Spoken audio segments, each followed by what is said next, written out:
Hello everyone, मैं Imran NISM trainer.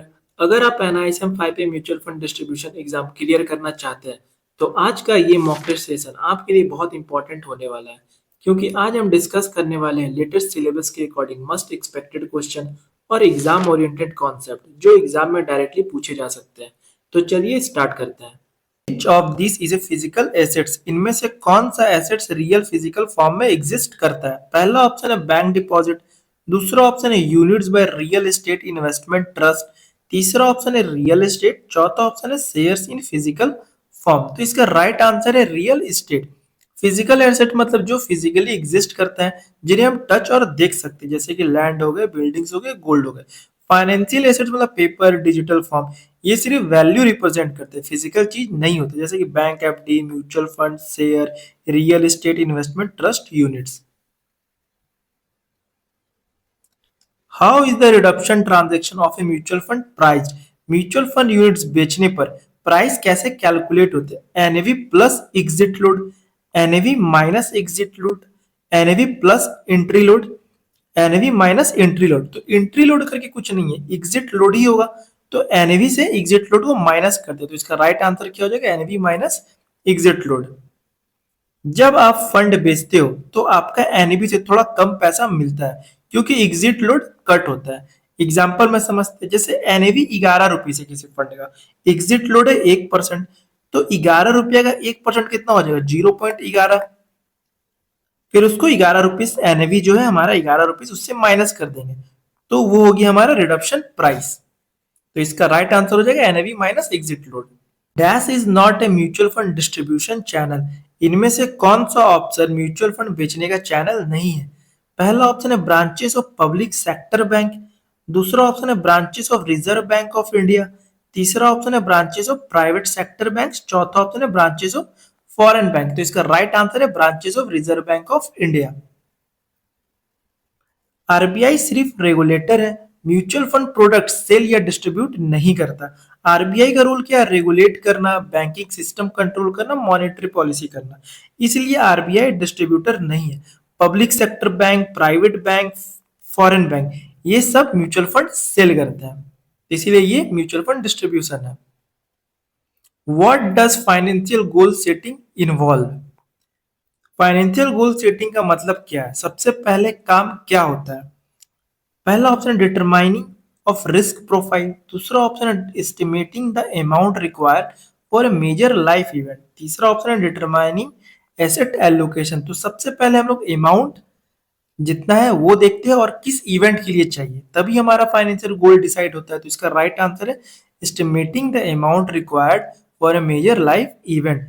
पहले goal identify करो, फिर उसके लिए कितना पैसा चाहिए वो कैलकुलेट करते हैं, उसके बाद इन्वेस्टमेंट प्लानिंग होती है।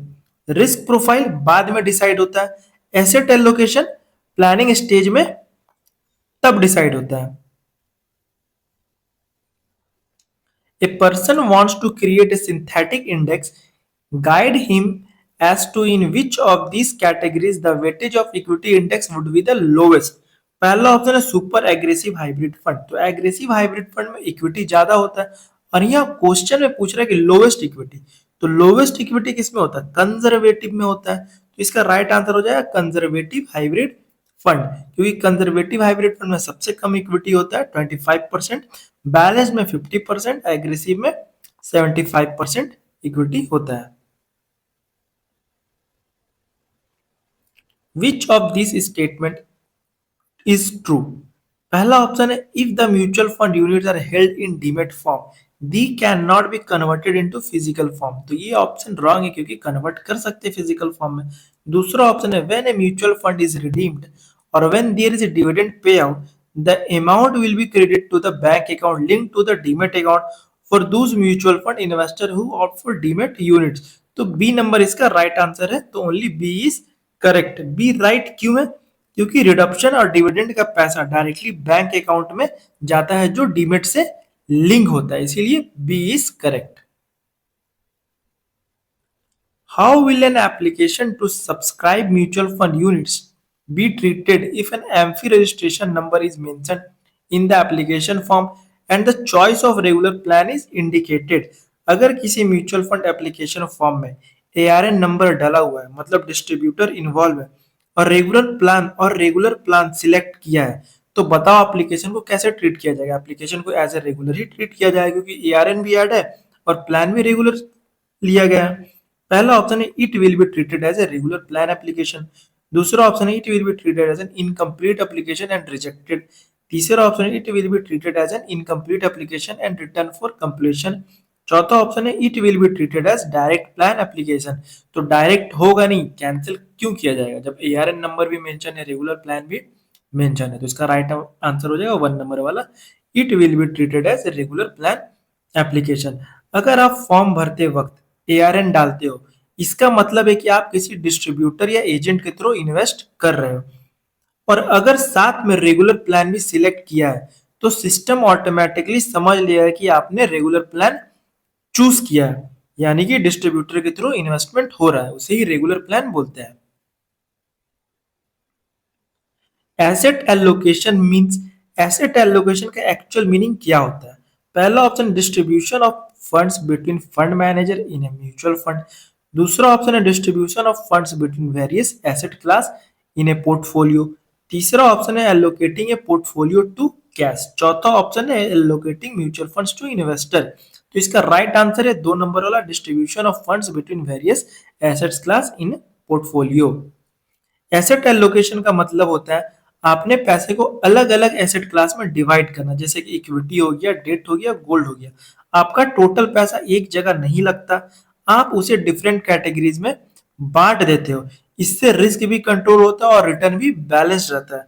अगर 10 लाख इन्वेस्ट करना है तो आप इसे डिवाइड कर सकते हो, जैसे एग्जांपल 5 लाख इक्विटी में डाल दिए, 3 लाख डेट में, 2 लाख गोल्ड में। इससे आपका पोर्टफोलियो डाइवर्सिफाइड हो गया और रिस्क भी डाइवर्सिफाइड हो गया। तो इसका राइट आंसर है distribution of funds between various asset class in a portfolio, मतलब asset allocation.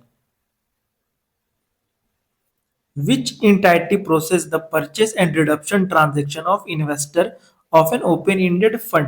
Open-ended mutual fund में इन्वेस्टर जब यूनिट्स खरीदता है या बेचता है, तो ये प्रोसेस कौन हैंडल करता है? पहला ऑप्शन है द कस्टोडियन, दूसरा ऑप्शन है the broker mutual fund agent, तीसरा ऑप्शन है एमफी, चौथा ऑप्शन है आरटीए एजेंट, मतलब रजिस्ट्रार एंड ट्रांसफर एजेंट। तो इसका राइट आंसर है आरटीए एजेंट।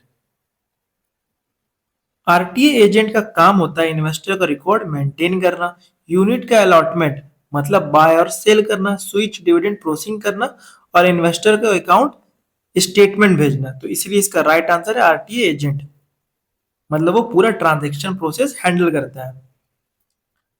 नेक्स्ट क्वेश्चन है the investment in equity and equity related instrument is between dash in a balanced hybrid fund. Balanced hybrid fund में equity investment कितना percent के बीच में होता है? तो नाम से ही समझ में आ रहा है बैलेंस, तो यहाँ पे देखना कि कौन सा बैलेंस जैसा लग रहा है। तो ये आप 3 नंबर ऑप्शन देखेंगे, 40% एंड 60% ऑफ टोटल एसेट्स, तो दोनों के बीच में 50% आ रहा है, यानी यही बैलेंस्ड है। तो इसका राइट आंसर क्या हो जाएगा? Between 40% and 60%। The dash is the promoter of mutual fund. Mutual fund का प्रमोटर कौन होता है? तो हम लोग पढ़े कि म्यूचुअल फंड के जो सबसे ऊपर स्ट्रक्चर में कौन होता है? स्पॉन्सर होता है। तो इसका राइट आंसर है स्पॉन्सर। स्पॉन्सर को ही फाउंडर एंड प्रमोटर बोलते हैं। म्यूचुअल फंड एक ट्रस्ट स्ट्रक्चर में बनता है, ये भी पूछ दिया जाता है एग्जाम्पल में कि म्यूचुअल फंड किस स्ट्रक्चर में वर्क करता है, तो इसका राइट आंसर हो जाएगा ट्रस्ट स्ट्रक्चर। और इस ट्रस्ट को स्पॉन्सर क्रिएट करता है, इसलिए स्पॉन्सर ही मेन पर्सन, प्रमोटर और फाउंडर होता है। तो इसका राइट आंसर क्या हो जाएगा? Sponsor. When an institutional investor is not allowed to invest in equity markets, then the mutual fund distributor can sell dash to such an investor. अगर कोई इंस्टीट्यूशनल इन्वेस्टर इक्विटी मार्केट में invest नहीं कर सकता, तो म्यूचुअल फंड डिस्ट्रीब्यूटर उससे उसको कौन सा फंड रिकमेंड करेगा? पहला ऑप्शन है कॉर्पोरेट बॉन्ड फंड, दूसरा ऑप्शन है इक्विटी सेविंग फंड, तीसरा ऑप्शन है मल्टी एसेट एलोकेशन फंड, चौथा ऑप्शन है आर्बिट्रेज फंड। तो इसमें जब भी आप इक्विटी नहीं खरीद सकते तो डेट खरीदना होता है। तो इसमें डेट कौन सा है? कौन सा फंड? डेट फंड, आपको ये देखना होगा। Corporate bond fund 100% debt fund, equity saving fund में इक्विटी प्लस डेट होता है, multi asset allocation fund equity fund है, और आर्बिट्राज फंड भी इक्विटी फंड है। तो इसका राइट आंसर क्या हो जाएगा? Corporate bond fund. कुछ इंस्टीट्यूशनल इन्वेस्टर को इक्विटी में इन्वेस्ट करने की परमिशन नहीं होती। ऐसे केस में उन्हें सिर्फ डेट फंड ही रिकमेंड किए जाते हैं। तो ऑप्शन में आपको देखना है कि कौन सा डेट फंड है। तो यहाँ पे ऑप्शन में कॉर्पोरेट बॉन्ड फंड एक डेट फंड है, इसीलिए इसका राइट आंसर हो जाएगा corporate bond fund. Dash is a passive fund.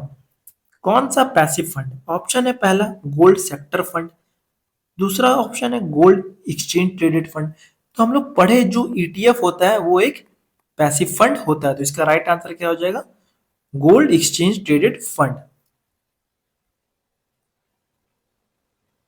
The main document which authorize a company to invest in a particular mutual fund scheme is, company को mutual fund scheme में invest करने के लिए कौन सा document authorise देता है? ये बहुत इंपॉर्टेंट क्वेश्चन, इसको आप लोग अच्छे से याद कर लीजिए। पहला ऑप्शन है द आर्टिकल ऑफ एसोसिएशन, दूसरा ऑप्शन है द मेमोरेंडम ऑफ एसोसिएशन, तीसरा ऑप्शन है शेयर होल्डर रेजोल्यूशन और चौथा ऑप्शन है स्पेसिफिक बोर्ड रेजोल्यूशन। तो इसका राइट आंसर है चौथा नंबर वाला स्पेसिफिक बोर्ड रेजोल्यूशन। कंपनी का डिसीजन कौन लेता है? बोर्ड ऑफ डायरेक्टर्स लेते हैं। जब बोर्ड मीटिंग में अप्रूवल मिलता है तो बोर्ड रेजोल्यूशन पास होता है, और जब स्पेसिफिक म्यूचुअल फंड में इन्वेस्ट करना हो तो स्पेसिफिक बोर्ड रेजोल्यूशन पास होता है। तो इसका राइट आंसर हो जाएगा specific board resolution. The transaction costs are low for investment in real estate as compared to other financial assets. State whether true or false. क्या रियल एस्टेट इन्वेस्टमेंट में transaction cost financial asset के comparison में कम होता है? तो ये बिल्कुल false है, क्योंकि रियल एस्टेट में ट्रांजैक्शन कॉस्ट ज्यादा होता है। रियल एस्टेट में जब आप प्रॉपर्टी खरीदते हो तो उसमें स्टम्प ड्यूटी लगता है, रजिस्ट्रेशन चार्जेस लगता है, ब्रोकरेज देना पड़ता है, ये सब मिलके कॉस्ट काफी हाई हो जाता है। दूसरी तरफ financial assets like mutual fund, stock, cost comparatively कम होता है, तो इसलिए ये फॉल्स हो जाएगा, क्योंकि रियल एस्टेट में ज्यादा लगता है charges. Mr. Mehta is a stock market investor. The stock market had crashed recently. Mr. Mehta pulls back all his investment from the stock market because he fears that the market will fall again. Which bias is Mr. Mehta exhibiting? Mr. Mehta ने देखा market recently crash हुआ है, डर की वजह से उसने अपना सारा पैसा निकाल लिया। ये बिहेवियर कौन सा बायस दिखाता है? पहला ऑप्शन रिसेंसी बायस, दूसरा ऑप्शन ओवर कॉन्फिडेंस बायस, तीसरा ऑप्शन है कंफर्मेशन बायस और चौथा ऑप्शन है हर्ड मेंटेलिटी। तो इसका जो रियल आंसर होगा वो रिसेंसी बायस होगा, क्योंकि रिसेंट इवेंट से ये रिलेटिव है, तो इसीलिए रिसेंसी बायस इसका राइट आंसर होगा। रेसेंसी बायस का मतलब क्या हो गया? जो अभी रिसेंट में हुआ है उसको ही फ्यूचर का बेस मान लेना। मार्केट गिरा तो लोग सोचते हैं गिरेगा, मार्केट बढ़ा तो लोग सोचते हैं अब मार्केट सिर्फ बढ़ेगा ही, बट ऐसा तो नहीं होता है। इसमें प्रॉब्लम क्या है? लोग प्रॉपर एनालिसिस नहीं करते, सिर्फ रिसेंट इवेंट पर डिसीजन लेते हैं, तो इसीलिए इसका राइट आंसर हो जाएगा रिसेंसी बायस।